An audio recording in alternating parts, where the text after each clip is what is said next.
Hey everybody, good afternoon. This is Ian. I am here for our afternoon live feed in our From the Dome to Your Home series.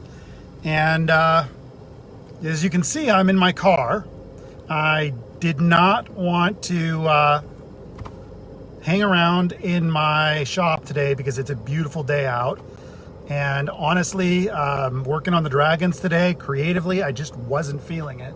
So my broadcast is going to be a little bit weird because I'm out in the middle of nowhere. I am in, where am I? I'm in Russell County somewhere. I'm not sure what direction I am anymore. I think I'm in just west of city of Russell. But I wanted to do some roadside geology. So I had to drive out where I could find some good geology. And so that's what I've done. Now, I can't promise that my live feed will get signal where I'm going, but I will do my best. Now, if I cut out and I can't get signal back, what I'll do is I'll record this and then I'll repost it after I get somewhere with signal. But the problem is when you're looking for geology, generally the good outcrops are where there's not a lot of phone signal. And that's what I'm working on with this live feed. So if I go away, be patient, keep an eye out, and I promise I'll figure out a way to post what I'm doing. But that's just your caveat. That's your fair warning that I may disappear. So let's go check out some geology. Hopefully this will work with me. I am parked in a rural road just above a hill. I didn't want to park below the hill because people couldn't see me. And once you get out there, you'll see why. So let's take a walk through Kansas. Ugh. So it is a beautiful day out today. There is virtually no wind, which is highly unusual. But whenever somebody asks me, why do I live in Kansas? It's usually other people from Kansas. When they find out I'm from Washington State, they always raise their eyebrows and go, wow, why are you in Kansas? Well, this is my answer. And I imagine this camera view doesn't do it much justice. But, people tend to think of Kansas as flat, not very exciting prairie land. A lot of people like to drive through it at about 90 miles an hour. And when you do that, you miss scenes like this. To me, this is gorgeous. This is the world in action. This is, for me, I can see a lot of things happening geomorphologically. Also, historically, this is an amazing place. So where we're at right now, like I said, we're just west of the city of Russell. We're in Russell County, and we are in the Greenhorn Formation. So the Greenhorn Formation represents what we call a transgression period or a progressive period of what used to be an interior seaway. So as I've mentioned before when I've talked about the seaway, this thing was a very dynamic, moving, fluid entity. And it was never in one configuration or other. It was always moving. So sometimes it was shallowing and narrowing. Sometimes it was getting deeper and getting wider. So what this particular rock unit represents is a phase where the seaway was getting deeper. So you'll see here, this is sort of your typical chalk. We see a lot of this in this part of Kansas, all over the place. So this represents a little bit older, I would say closer to 100 million years, maybe between 90 and 100 million years old. So it's a little bit older than some of the stuff in western, or I guess west of here, like Gove County. That's all Niobrara Formation, which is a little bit younger.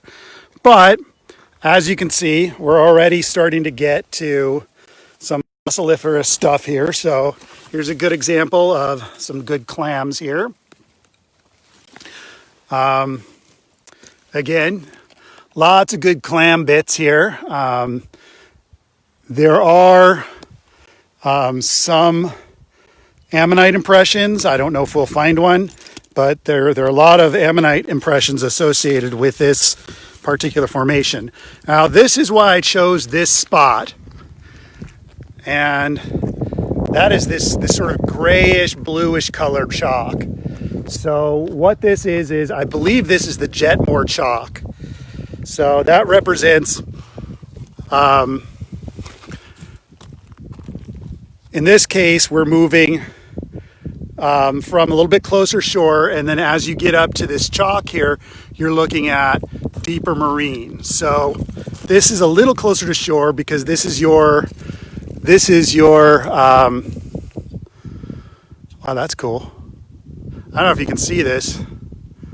It's just a little impression. It looks like, I think it's a clamshell, but that's just cool.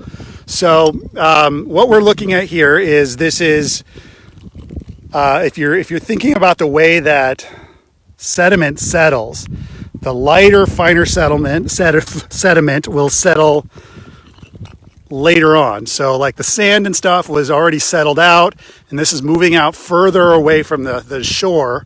So this is where all of that fine sediment was settling. So we're moving further out, deeper into the seaway. And then when you get to this stuff, this sort of yellow stuff, that indicates deep sea. So, you can see that there's sort of fluctuations of that finer, what I would call shale, mixed with that more resistant sort of deep sea, sort of yellowish limestone. So that already is telling us a story. That's sort of giving us mini cycles where you've got sort of these sort of shallowing and then deepening and then shallowing events all the way through here. So that's pretty cool. The other thing that might be going on, I don't know if there is a good example in this. Oh, this is a little bit better down here in this unit, but there are also records of volcanic activity, and usually that's indicated by iron, sort of reddish iron oxidized material as well. So this is the seaway in action, and you can really see it well here. So you can see these layers of sort of fine sediment in between this sort of limestone deep ocean. So it's just really cool miniature cycles of narrowing or of shallowing and deepening. So as I said, while generally this was a progressive or transgressive cycle, over the big picture, it was getting deeper and wider. Even in that big cycle, there are sort of fluctuations. And that's what this tells us, is the sea was never in one state or another. So let's see if we can find any interesting fossils here. There's a lot of here, I don't know if you can see this very well, a lot of good impressions in this stuff. I know that some shark's teeth is found out here. In this unit, I know that some dinosaur material was found, but I don't know if it was found this far east or if it would have been, I'm not sure where that would have been, if it would have been more towards Colorado. So I don't know for sure. So this is, it took me a little while to get here. This is why it took me, that's why I was late getting on to my live feed, was because I was looking for the perfect outcrop. And I actually found two before this and got out and got all set up and realized that I couldn't connect to the internet because I was pretty far out. So I'm just looking around here to see if I can find any interesting fossils worth mentioning. Lots and lots and lots of clam impressions, which is interesting. That could probably tell you something about the chemistry of the seaway, that favored or did not favor whatever these shells were made of. I would say this was a calcite favoring seaway because this is dull, it's not pearlescent, so it's not what we call aragonite. Aragonite tends to preserve like almost that mother of pearl looking material in shell, and you find that a lot in ammonite shells. So here's a very nice shell. This is a shell cast. This is the impression of the inside of a clam shell. It looks like the outside of the shell is worn away. So really, really cool stuff preserved here. I mean, this is just side of the road stuff. Let's see here. I could spend all day here. It could get boring for you to watch. Lots and lots of shell impressions. That's interesting. So it looks like whatever was going on sea chemistry wise, it was not favorable to these shells. There's a little bit of shell preserved there. But for the most part, you're getting casts of the inside of the shell, which is really kind of cool. And I apologize if my camera work is a little shady here. I can't see very well on my screen because it's so bright out here, and my glasses went totally dark. So I might go back to my car after this, and if anybody has any questions, I'll try to scroll through and see if I've got answers to them. So this is a little bit older than the stuff that you would find even near Hayes, because Hayes has the Fort Hayes limestone, which is actually the lower unit of what we call the Niobrara Formation. And the upper unit is the Smoky Hill chalk. So the Smoky Hill chalk tends to be exposed further west of Hayes. And then, of course, Hayes has the Fort Hayes limestone, named after a specific location near Hayes. I can't imagine what that would be. So there we have it. Let's see here. There looks like some good clam impressions here. Oh, this is interesting. These are, I believe these are oysters. So you get a little bit of an oyster colony. Let's see here. I just saw something that I wanted to show you and I lost it. Let's see. Is that what I wanted to? Oh, we've got a truck coming here. So you'll have to excuse the dust and the noise that's coming by. So hopefully he doesn't crash into my car. Hang on.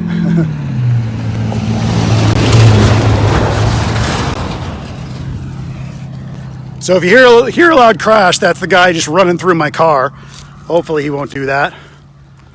That's why I had to hike a little bit. Let's see here.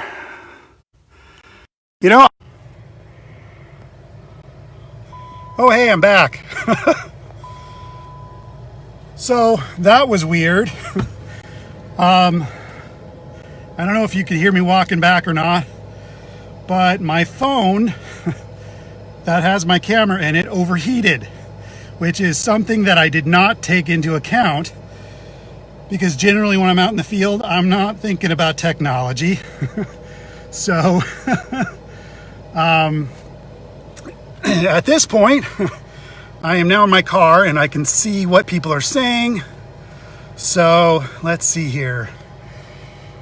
I see a lot of folks are watching. All right. Oh, you're watching on the big screen at the Welcome Center. Oh, that's got to be terrifying. I'm sorry. You got to look at me on the big screen, huh? So anyways, that was an example of what I would call a cycle of the seaway that's really about 20 minutes away from my doorstep. So just about anybody in this area, in this part of western Kansas, whether that's Russell, Hayes, Oakley, anywhere out there, you can take a walk or take a drive and pretty much immediately find evidence of the Western Interior Seaway and the critters that lived in it. So, anyone who's interested or has a mind to experience what it's like to even do informal field work, that's a good way to do it. So, anyways, if anybody has any questions, now's the time, because I can answer them and my phone won't overheat. Otherwise, I will try to look for some more. Maybe I'll do tomorrow. I'll look at some of the Fort Hayes limestone units, and then maybe even after that we'll go out and find some good Smoky Hill chalk outcrops and look at that. So if this is of interest to anybody. So the geology in southeast Kansas, I will do my best. I am not as familiar with eastern Kansas, but I'm sure between myself and my colleagues, and if Mike Everhart is out there and wants to help out with that, I would totally appreciate that. We will do what we can. I know it's older. I know it tends to be Permian age. So it's a little older than the stuff that's in western Kansas. So I will look up my geology and I will report back to you as soon as I can. So hopefully that will help. Yeah. So unless there are any more questions, I am going to safely drive home and I will check in a little bit later. So thanks for tuning in. I'm sorry if I cut out in the middle of my talk. I'm not sure when my phone started overheating. I just noticed it when I was getting back to my car. So I'm going to have to come up with a way to keep my phone cool while I'm out doing this. Maybe I should have been running around out here on those rainy days, but my car wouldn't have made it. I do have a truck, but even then, I don't know. So we'll figure this out and we'll try to deliver more interesting content. I had a good time. I'm sorry my phone didn't. We'll try to do more of this because this is something that I was really wanting to do. Even, a couple of weeks ago, I had mentioned going out and looking at some stuff. I would also like to look at some Dakota sandstone. So I might do that tomorrow as well. We'll see. We'll see what the weather does. We'll see how hot it gets. We'll see what kind of things I can find.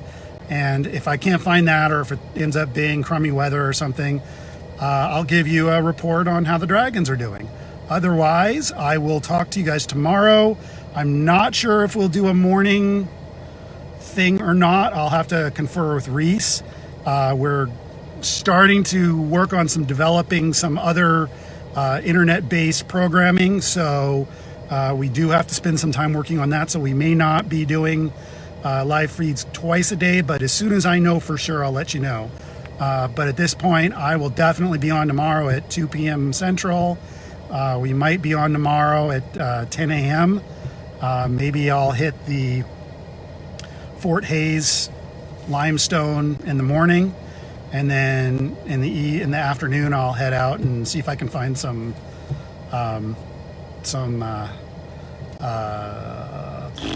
sandstone, that sandstone that's out there.